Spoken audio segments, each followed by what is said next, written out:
ప్రజలారా వినరండి ఈ సత్య సువార్త. ప్రభు అయిన యేసుక్రీస్తు వారి యొక్క నామములో మిమ్మల్ని అందరినీ ప్రేమతో ఈ సత్య సువార్తని ఈ కార్యక్రమానికి ఆహ్వానాన్ని తెలియజేస్తున్నాం. స్నేహితులారా, దేవుని కృప మన జీవితాల్లో ఉండి ఉన్నది. ఆ దేవుడు తానిచ్చిన వాగ్దానాలన్నీ కూడా మన పట్ల ఆయన నెరవేరుస్తూనే ఉన్నాడు. ఒకటేంటంటే మనం ఒక్కొక్కసారి వాగ్దానాలు అని చెప్పేసి మనం తీసుకుంటూ ఉంటాం. కానీ వాస్తవానికి ఆ వాగ్దానాలు ఇచ్చిన వాడు మనవాడైతే మనకు అంతే సంతోషం కదండి. ఆ ప్రభు అయిన యేసుక్రీస్తు వారు మన యొక్క రక్షకునిగా ఉండటం, ఆ తండ్రి అయినటువంటి యొక్క దేవుడు వాగ్దానాలు చేసేటువంటి యొక్క వాగ్దానకర్త ఆయనే మనకు దేవుడై ఉన్నప్పుడు ఇంకా మనకి ఇంకేంటి, ఇంకను ఎవ్రీ ప్రామిస్ ఈజ్ ఫుల్ఫిల్డ్ అండి బాబు. ప్రతి వాగ్దానం కూడా మనకు నెరవేర్చబడినటువంటిది.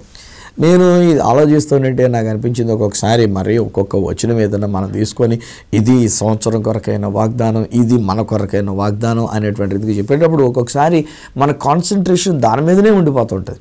అలాగున ఇంతమంది బోధకులు అయినటువంటి వాళ్ళు దాదాపు కొన్ని వేల మంది బోధకులు ఉండి ఉన్నారు.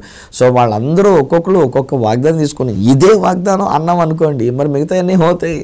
సో ఈరోజు నేను ఆలోచన చేస్తూ ఉన్నప్పుడు నేను ఏమంటానంటే, every promise, every word in the Bible is a promise unto us. దేవుని వాక్యంలో, బైబిల్ గ్రంథంలో ఉన్నటువంటి ప్రతి వచనం దేవుడు మనకిస్తున్నటువంటి ఒక వాగ్దానం. నిజానికి చెప్పాలంటే ఈ వచనము కంటే, ఈ వాగ్దానం అనే దానికంటే నేనంటాను ఆ వాగ్దానాన్ని ఇచ్చిన వాడే మనవాడైనప్పుడు ఆయన ప్రతి వాగ్దానాన్ని మనకు నెరవేరుస్తూ ఉన్నాడు. అందుకని కొరింథీయులకు రాసినటువంటి ఒక పత్రికలో పౌలు భక్తుడు మాట్లాడుతున్నప్పుడు ఏమంటాడంటే, దేవుని వాగ్దానములు ఎన్ని అయ్యున్నను అవన్నీ క్రీస్తునందు అవును ఆమేన్ అన్నట్టుగా ఉన్నవి అని అంటారు. ఎన్ని వాగ్దానాలు ఉన్నా, ఎవ్రీ ప్రామిస్. ఏమంటే ఈరోజు నేను ఇస్తున్నటువంటి వాగ్దానం అనే కాదండి, ఒకవేళ మన యొక్క ఛానల్లో ఏ దైవజనులు వచ్చి ఈ సంవత్సరం కొరకైన వాగ్దానం ఇది, దేవుడు ఈ సంవత్సరం ఈ వాగ్దానం ఇచ్చి ఉన్నారు, లేకపోతే ఇదిగో మీ కొరకైనటువంటి ఒక వాగ్దానం ఇది, లేక నా కొరకైన ఒక వాగ్దానం ఇది అని ఇలాగ చెప్తున్నా, టేకే ప్రతిదీ తీసుకుందామండి. ఎందుకంటే అవన్నీ కూడా ఈ బైబిల్ గ్రంథంలో ఉన్నటువంటి ఒక విషయాలు కనుక మనం వాటిని తీసుకొని దేవుని స్తుతించుకుంటూ మన యొక్క జీవితంలో ముందుకు సాగిపోదాం. ఈరోజు మరి నా ద్వారా దేవుడు నాకు అనుగ్రహించి నా ద్వారా మీ అందరికీ తెలియజెప్పడానికి ఒక అవకాశం కల్పించిన ఒక వచనం ఈ 2018వ సంవత్సరం కొరకు దేవుడు నాకు చూపించినటువంటిది, లేకపోతే దేవుడు నాకు ఒక థాట్గా ఇద్దరు అబ్బాయి అనేటువంటి రీతిగా దేవుడు తెలియజెప్పినటువంటిది కనుక ఆ మాటనే నేను మీతో పంచుకుంటూ ఉన్నాను. అది యెషయా గ్రంథంలో నుండి 45వ అధ్యాయం 2వ వచనంలో ఉన్నటువంటి ఒక మాట. ఇది నేను మీతో పంచుకుంటున్నటువంటి. యాక్చువల్లీ ఈ మాటలు కోరేషు అనేటువంటి ఒక అన్యుడైనటువంటి ఒక రాజును గురించి దేవుడు వాగ్దానం చేస్తున్నటువంటి ఒక మాట. నా మాటకి నేను ఇక్కడ రాసుకున్నప్పుడు ఏం చేశానంటే, దేవుడైన యెహోవా ఈ విషయాన్ని కోరేషుతో మాట్లాడుతున్నాడు అన్నప్పుడు ఆ కోరేష్ అనేది బ్రాకెట్లో పెట్టుకొని సువార్త రాజు అని రాసేసుకున్న బైబిల్ అక్కడ. So that it can be a personal promise from the lord అంటు మీ కదా. నాకు వ్యక్తిగతంగా దేవుడు నాతో మాట్లాడుతూ ఆయన నాకు చేస్తున్న ఒక వాగ్దానముగా అది నేను తీసుకుంటూ ఉన్నాను. అందుచేత ఈరోజు నా పేరు అక్కడ రాసుకున్నా. అట్లాగే మీరు కూడా మీ పేరుగా మీరు చదువుకోండి, మీ పేరుగా మీరు పెట్టుకోండి. దేవుడు మీతోనే మాట్లాడుతున్నట్టుగా మీరు కూడా భావించాలి. ఇది మనం ఇంకోటి ఏంటంటే, ఒకళ్ళు ఎవరైనా ఇలాగున్న దైవజనం ఉన్నటువంటి మేము ఒక వాగ్దానము అనేటువంటిదిగా చెప్తున్నంత మాత్రాన్ని ఇది మా నుండి తీసుకున్నట్టుగా అనుకోకూడదు. మీరు ఇది ఒక సువార్తరాజు మాట్లాడుతున్నారు, లేకపోతే పలానా దైవజనుడు మాట్లాడుతున్నారు, లేకపోతే ఎవరో మాట్లాడుతున్నారు అనేటువంటి రీతిగా ఆ వ్యక్తిని, ఆ వ్యక్తిగతంగా ఉన్నటువంటి ఒక మనిషిని వాళ్ళ నుంచి అన్నట్టుగా మనం తీసుకోవద్దు. నా మటుకు నేను దేవుడు నాతో మాట్లాడుతున్నటువంటి మాట. So I take it as if God himself is speaking to me. దేవుడే నాతో మాట్లాడుతున్నట్టుగా నేను తీసుకున్నాను కనుక ఇట్ ఈస్ సో పవర్ఫుల్, చాలా శక్తివంతంగా ఉంటూ ఉన్నది. నాకు నా జీవితంలో నేను అప్లై చేసుకుంటున్నా, దాన్ని అన్వయించుకుంటూ ఉన్నా. అలాగే మరి నా మాటలు వింటున్న మీరు కూడా, మీరు ఎవరైనా సరే, ఒకవేళ ఏ వయసులో ఉన్నటువంటి వారైనా సరే, ఈ మధ్యాహ్న సమయంలో ఒకవేళ ఈ కార్యక్రమాన్ని వీక్షిస్తున్నటువంటి మీరు, దేవుడు మీతో మాట్లాడుతున్నట్టుగా, దేవుడిచ్చిన వాగ్దానంగా, ఇది దేవుని మాట గనక ఆ ప్రకారంగా తీసుకోండి. దేవుడు చెప్పాడు అని అంటే ఆయన చేస్తే అవుతాడు ఖచ్చితంగా. ఏ మాట అయినా సరే, గతంలో మనం క్రిస్మస్ దినాల్లో జ్ఞాపకం చేసుకుని ఉండుంటాం కదా, దేవుడు చెప్పిన ఏ మాట అయినా నిరర్ధకము కానేరదు. దేవుడు చెప్పిన ప్రతి మాట వాటి వాటి కాలముల యందు అది నెరవేరి తీరుతుంది. సో ఈ దినాన్ని దేవుడు మనతో, నాతో, మీతో, మనతో మాట్లాడేటువంటి ఒక మాట ఏంటంటే, ఇక్కడ దేవుడు అంటున్నాడు కదా 2వ వచనంలో, నేను నీకు ముందుగా పోవచ్చు. నేను అనగా దేవుడైన యెహోవా.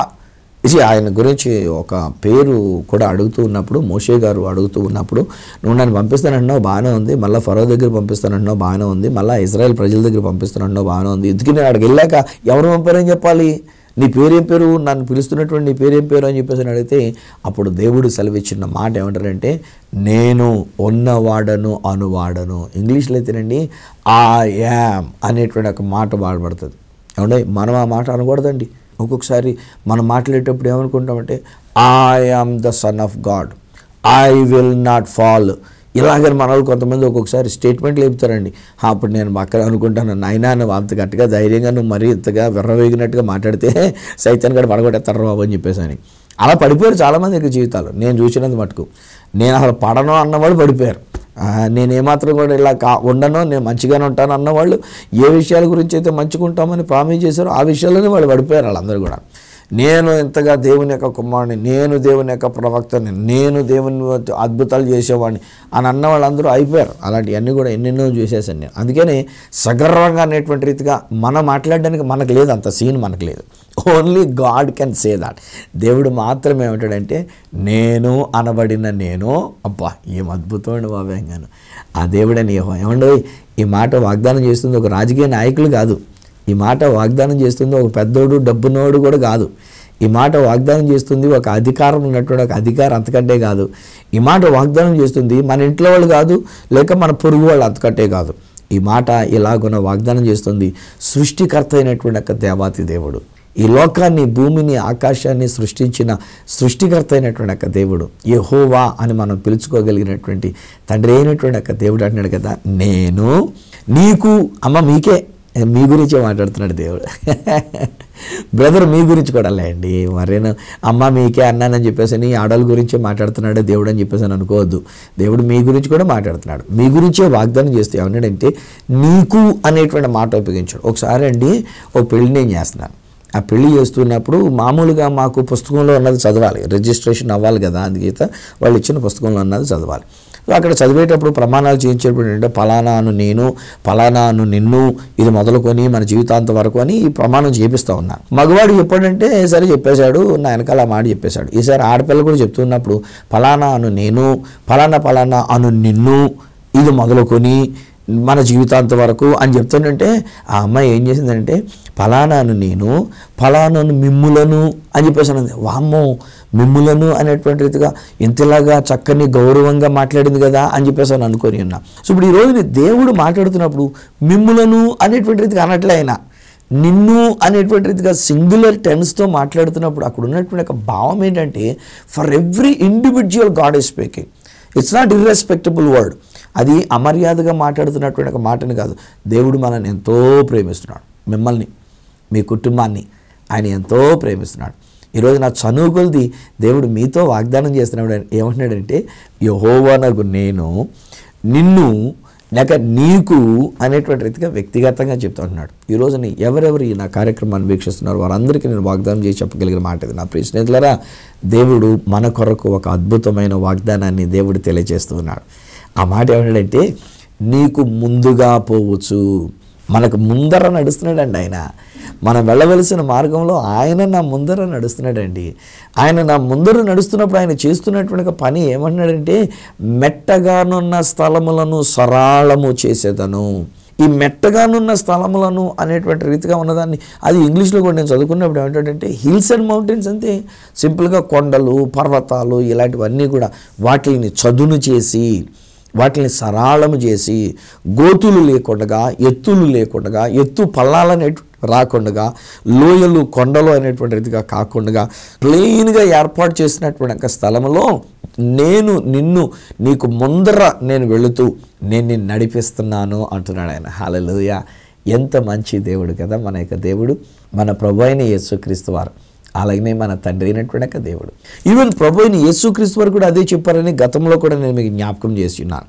ఆయన యోహాను సువార్తలో కనుక మనం చదువుకున్నట్లయితే 10వ అధ్యాయం 4వ వచనం దగ్గర మంచి గొర్రెల కాపరిగా ఉండినటువంటి యేసుక్రీస్తు ప్రభువారు ఆయన ముందర నడుచుచు మనం ఆయనను వెంబడించేటట్లుగా మనకు ముందు ఆయన నడుచుచు ఆయన మనల్ని నడిపిస్తూ ఉండినటువంటి దేవుడు. హల్లెలూయా.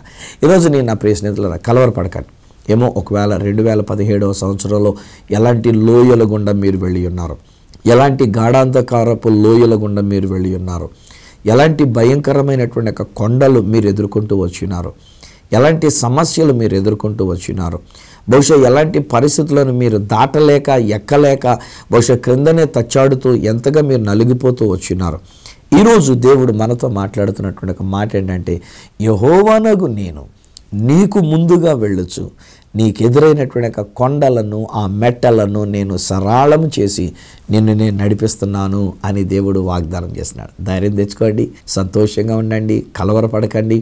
ఉన్న పరిస్థితులన్నీ దేవుడు చక్కపెట్టగలడు. ఇలా నేను ఆలోచిస్తూ ఉంటుంటే అబ్బో చాలా విషయాలు మధ్యలోకి వచ్చేస్తూ ఉన్నాయి. అనేకమైనటువంటి సంగతులు నాకు జ్ఞాపకానికి వస్తూ ఉన్నాయి. ఈరోజు నేను మీతో పంచుకునేటువంటి ఒక విషయం ఏంటంటే, చాలామంది అండి వ్యాధి బలహీనతలకు గురైనటువంటి ఒక కొండలను ఎదుర్కొంటూ ఉన్నారు.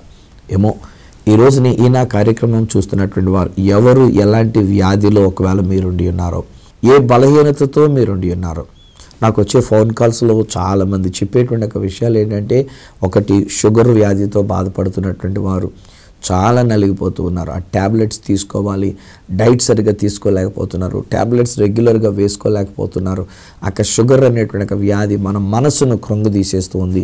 షుగర్ అనేటువంటి ఒక వ్యాధి మనల్ని నీరసం చేసేస్తూ ఉంటుంది. కాళ్ళు పీకుతూ ఉంటాయి, అరికాళ్ళు మంటలు పడుతూ ఉంటాయి, అరికాళ్ళు దురదలు పడుతూ ఉంటాయి. ఎవరైనా కాళ్ళు నొక్కితే ఎంత బాగుండు, ఎవరైనా కండరాలు నొక్కితే ఎంత బాగుండు, నడవలేకపోతున్నాం, కాళ్ళు సన్నం అయిపోతున్నాయి, బొజ్జ పెరిగిపోతూ ఉంది, మనం బరువు తగ్గిపోతూ ఉన్నాం. ఇలాంటివన్నీ పెద్ద కొండలుగా మనకు తయారైపోతున్నాయి. షుగర్ ఒకటేనా, దానికి తోడు అక్క చెల్లెళ్ళలాగా బీపీ అనేటువంటి ఒక బలహీనత కదండి. మరి ముఖ్యంగా ఇప్పుడు కొంత వయసు వచ్చిన తర్వాత ఉన్నటువంటి మనం ఈ కార్యక్రమాన్ని చూస్తున్నటువంటి వాళ్ళు ఒకవేళ పెద్దవాళ్ళు ఎవరైనా ఉంటే అలాంటి వాళ్ళు ఎక్కువ శాతం వాళ్ళకు ఉన్నటువంటి బలహీనతలు ఏంటంటే, అయ్యా షుగర్ అయ్యా ప్రార్థన చేయండి అయ్యా, అయ్యా బీపీ అయ్యా ప్రార్థన చేయండి అయ్యా. అసలు బీపీ అంటే వాళ్ళకి తెలియదు కానీ బీపీ అంటూ ఉంటారు.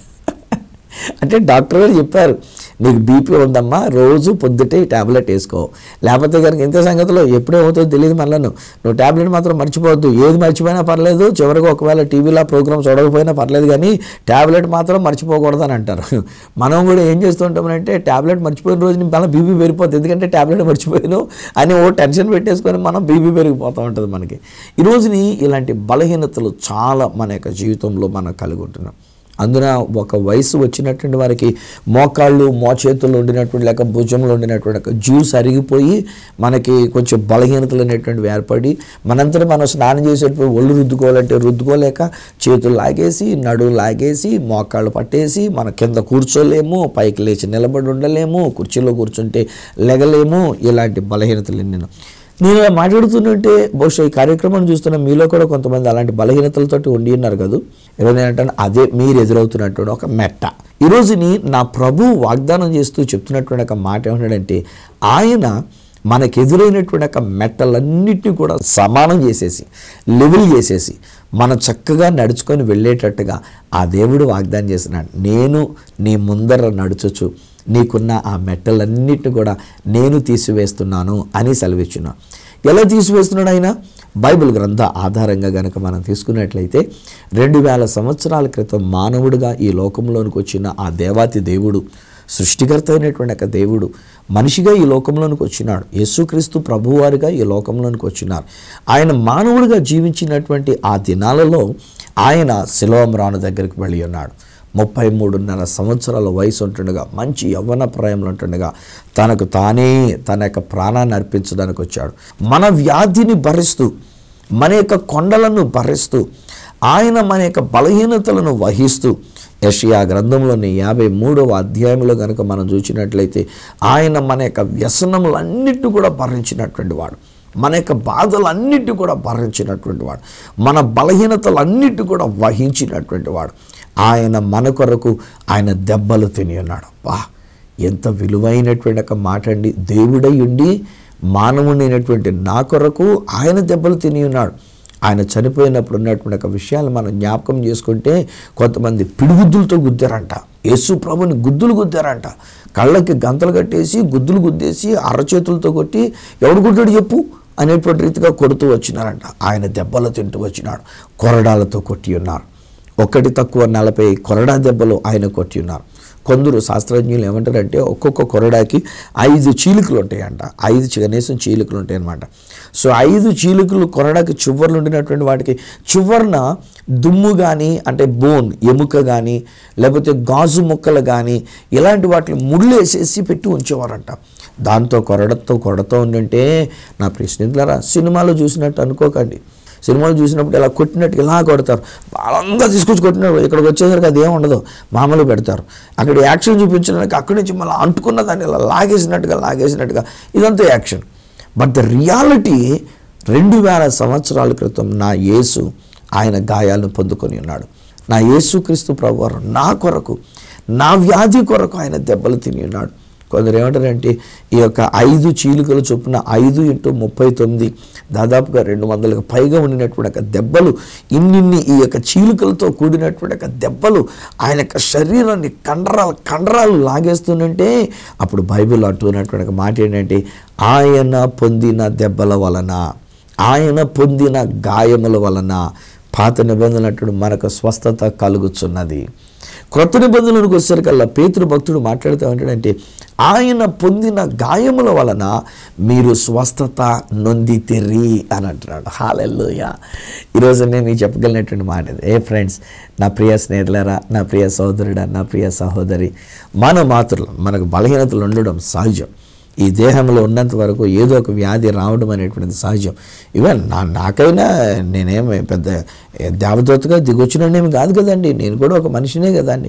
సో న్యాచురల్లీ ఇంత వయసుకు వస్తూ ఉన్నప్పుడు, ఒక 58 సంవత్సరాల వయసు అయినటువంటి రీతిగా ఈ వయసులోనికి వచ్చినప్పుడు బలహీనతలు ఉండడం అనేటువంటిది సహజం అండి.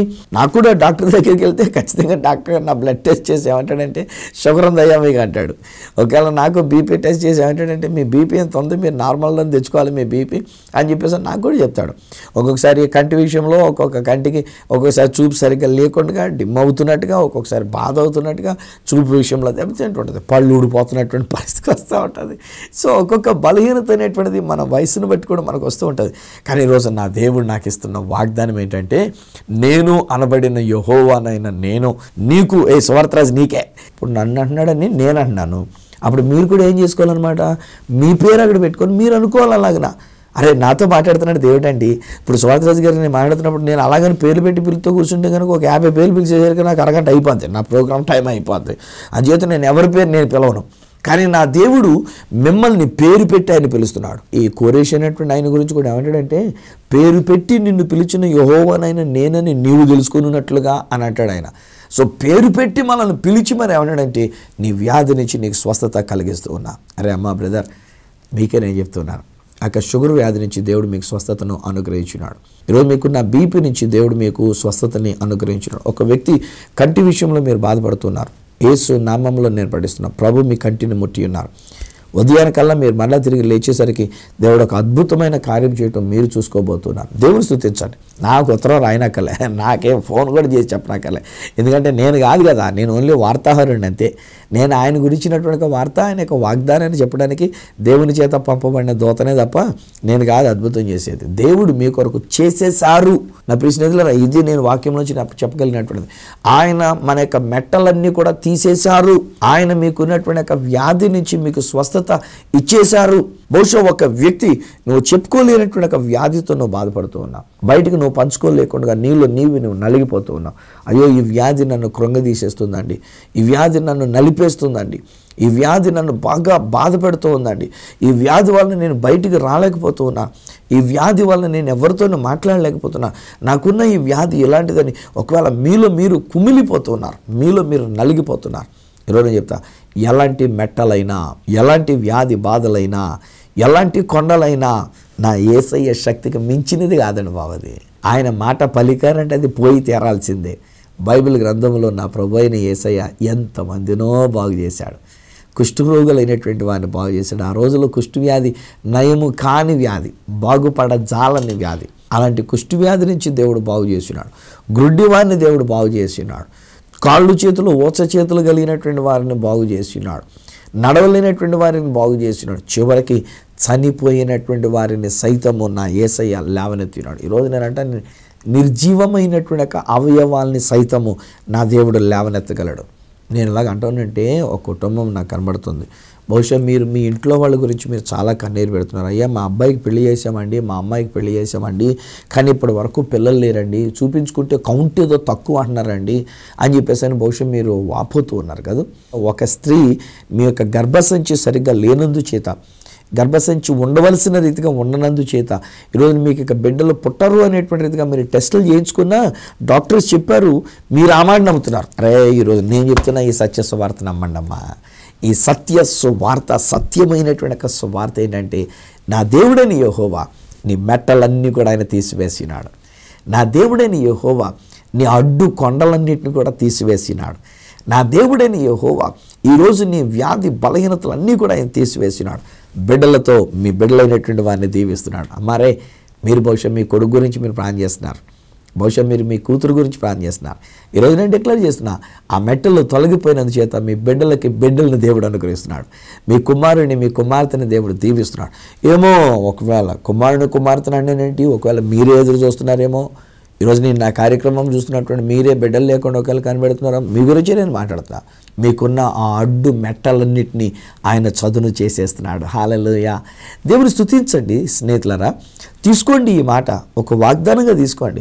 నా ప్రభు నాతో మాట్లాడుతున్నారు, నా జీవితంలో ఆయన మెట్టలన్నీ తీసివేస్తున్నారు, సరళము చేస్తున్నారు. ఇది ఆయన మాటగా నేను తీసుకున్నాను. నేను తీసుకొని ఈ రోజు నుంచి మీరు దేవుని స్తుతియాగం చెల్లించుకోండి. చాలామందికి నేను ఇదే చెప్పా, మీరు దేవుని స్తుతించండి. దేవా బిడ్డలేమని అడగండి. ఈసారి దేవా ఈ కొండను తీసేనని ఈ మెట్టను తీసేయని అడగండి. ఆయన ఆల్రెడీ వాగ్దానం చేశాడు కదా, సత్యంరా బాబు ఇది, ఎప్పుడో తీసేశాడు ఆ మెట్టల్ని. మీ యొక్క స్వస్థత కొరకు ఆయన గాయాలని పొందేశాడు. ఆయన పొందిన గాయాల వలన మనకు స్వస్థత కలిగేసింది కనుక ఇప్పుడు మీరు చేయాల్సిన పని ఏంటంటే నా మెట్టలన్నీ కూడా తీసివేసి వాటిని సరళం చేసినందుకు దేవా నీకు వందనాలు అని దేవుని స్తుతియాగం చెల్లించుకోండి. ఎప్పుడైతే మనం అలా స్తుతియాగం చెల్లించుకుంటామో దేవుని యొక్క అద్భుతమైన కార్యాన్ని మీరు చూస్తారని చెప్తే ఎంతోమంది జీవితాలండి. నేను సాక్ష్యాలు చెప్పించను, ఎందుకంటే సాక్ష్యాలు చెప్పించిన కాడి నుంచి మన స్వార్థ వైపు చూస్తారు. నేను సాక్ష్యాలు చెప్పించను, కానీ నాకు తెలుసు అనేక మంది బిడ్డలు లేని వారికి దేవుడు బిడ్డల్ని ఇచ్చి ఉన్నాడు. అనేక మంది యొక్క జీవితాలలో దేవుడు అద్భుతాలను చేసి ఉన్నాడు. స్వస్థత కార్యములను దేవుడు చేసినాడు. అనేక మందికి ఉన్న ముదిరిపోయిన వ్యాధి నుంచి కూడా దేవుడు వారికి విడుదల ఇచ్చినాడు.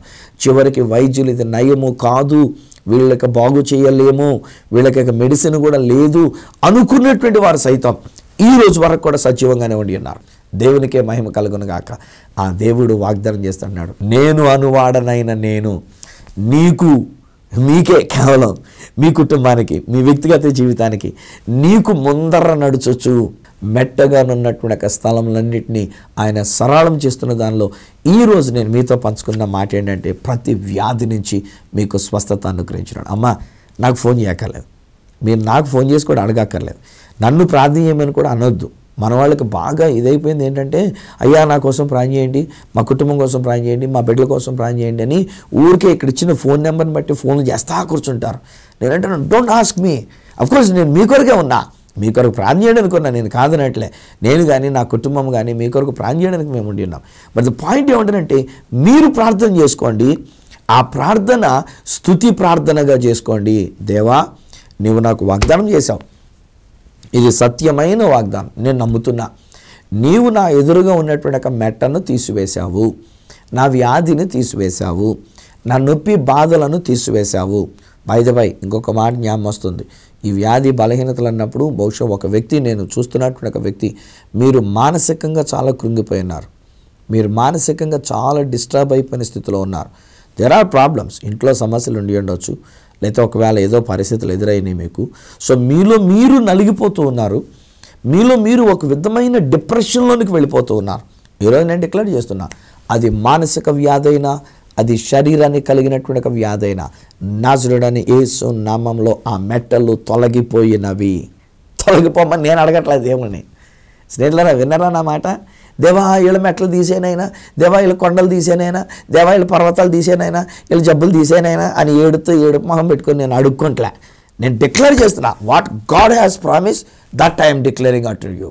అది నేను మీకు వాగ్దానం చేస్తున్నాను. ఆ వాగ్దానం ఏంటంటే, నేను అనబడినటువంటి నేను యెహోవానైన నేను నీకు ముందర నడుస్తూ, ఇది దేవుడు మీతో చెప్తున్నటువంటి మాట, నీకు ముందర నడుస్తూ నీకెదురుగా ఉన్న ఆ మెట్టలన్నీ నేను తీసివేస్తున్నా. నేను తీసివేసి ఉన్నా. యేసుక్రీస్తు ప్రభు పొందిన గాయాల చేత, ఆయన నా యొక్క రోగాన్ని భరించినందు చేత ఈరోజు నా ఎదుర్కొన్నటువంటి ప్రతి వ్యాధి అనే మెట్ట ఆయన తీసివేసినారు.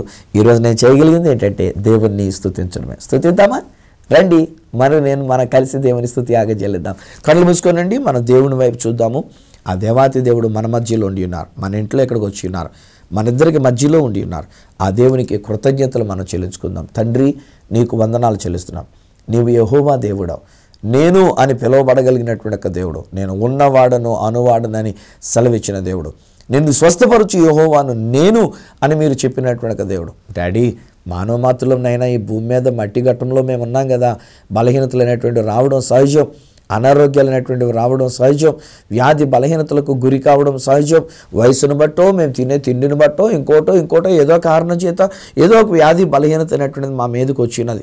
కొన్ని వ్యాధి బలహీనతలైనా వైద్యులకు సైతం అంతుచెక్కనటువంటి ఒక వ్యాధి బలహీనతలు. కానీ ఈరోజు నీ సత్య సువార్తను మేము ఆలకించడం అదేంటంటే, మీరు నాయన సృష్టికర్త అయినటువంటి ఒక మీరు, మహోన్నతుడు అయిన దేవుడు అయిన మీరు, నాకు వీరికి మా అందరికీ మాకు ముందర నడుస్తూ మాకున్నటువంటి యొక్క మెట్టగానున్న స్థలములను సరళం చేస్తానని చెప్పినప్పుడు ప్రతి వ్యాధి నుంచి మీరు మాకు స్వస్థత ఇచ్చారు. ప్రతి వ్యాధిని మీరు తీసివేస్తున్నారు. మీకు స్తుతులే చెల్లించడానికి మేము ఇక్కడికి వచ్చినాం నాయన. వీరితో కలిసి నిన్ను స్తుతిస్తున్నాం, ఈ కుటుంబంతో కలిసి నిన్ను స్తుతిస్తున్నాం నాయన, ఈ బిడ్డలతో కలిసి నిన్ను స్తుతిస్తున్నాం. మీరు ఇచ్చిన స్వస్థత కొరకు నీకు స్తోత్రాలు చెల్లించుకున్నాం, ఆరోగ్యము కొరకు నీకు స్తోత్రాలు చెల్లించుకున్నాం. ఈ బిడ్డలందరినీ నీ అర్ర చేతులు పెడతాం. ఇక మీదట ఏ తెగులు వీని ముట్టడానికి వెళ్ళలేదు, ఏ వ్యాధి వీనికి ముట్టడానికి వెళ్ళలేదు. వీరు సంతోషంగా నిన్ను స్తుతించేవారుగా ఉండాలని కోరుకుంటూ ఈ బిడ్డలను దీవిస్తూ నీ సత్య సువార్తను వీరి మీద నేను ప్రకటన చేస్తూ యేసు నామమున ప్రార్థించి పొంది ఉన్నాము తండ్రి, ఆమేన్. తండ్రి, కుమార, పరిశుద్ధాత్మలను దేవదేవుని దీవెన, ఆశీర్వాదం, ఆరోగ్యం ఆయన బిడ్డలుగా మీకు, మీ కుటుంబానికి, మీ ఇంట్లో వారందరికీ నిత్యము తోడయండి మిమ్మల్ని స్వస్థపరిచి నడిపించును గాక. Amen, amen. వెల్ స్నేహితులారా, ప్రభు మిమ్మల్ని స్వస్థపరిచినాడు. మీరు సంతోషంగా దేవునికి స్తుతియాగం చేయండి. డోంట్ హ్యావ్ డౌట్, సత్యం అనేటువంటిది ఎప్పటికైనా సత్యమే. ఈ రోజుకైతే రేపో, లేకపోతే వచ్చే వారమో, వచ్చే నెల, ఎప్పుడో మొత్తానికి సత్యం అనేటువంటి మీరు అనుభవిస్తున్నారు. 2000 సంవత్సరాల క్రితమే మీ వ్యాధి అనేటువంటి ఒక కొండని దేవుడు తీసేశాడు. ఈ రోజున మీరు స్తుతి చెల్లించుకుంటూ ఉండండి. ఒకవేళ ఈ విషయంలో మీరు పొందుకున్న అనుభవాలు, మీ సంతోషాన్ని నాతో పంచుకోవాలని కోరుకుంటే ఒక ఉత్తరం ద్వారానో, ఒక ఫోన్ ద్వారానో, ఒక SMS ద్వారానో మీరు నాతో పంచుకుంటారు. కానీ నా అడ్రస్ ఈ సత్య సువార్త, సామర్లకోట 533440, తూర్పుగోదావరి జిల్లా, ఆంధ్రప్రదేశ్. అప్పుడు మళ్ళొకసారి చెప్తున్న అడ్రస్ ఈ సత్య సువార్త, సామర్లకోట్ 533440, ఈస్ట్ గోదావరి డిస్ట్రిక్ట్, ఆంధ్రప్రదేశ్. ఒకవేళ మీరు నాతో ఫోన్లో మాట్లాడని కోరుకుంటే నా ఫోన్ నెంబర్స్ 9848110907, అలాగే 9440040992, 888855276662. ఒకవేళ నాకు ఈమెయిల్ చేయాలనుకున్నట్లయితే నా ఈమెయిల్ ఐడి ఈ satyasuvartha@gmail.com. మళ్ళీ నెక్స్ట్ వీక్ ఈ యొక్క ప్రోగ్రాంలో మిమ్మల్ని కలుసుకునేటంత వరకు మన యొక్క కొండలు మెట్టలు తీసివేసినటువంటి యొక్క దేవాతి దేవుని చేతులకు మిమ్మల్ని అప్పగిస్తూ మీ దగ్గర సెలవు తీసుకుంటున్న మీ ప్రియ సహోదరుడు ఈ సత్య సువార్త రాజు.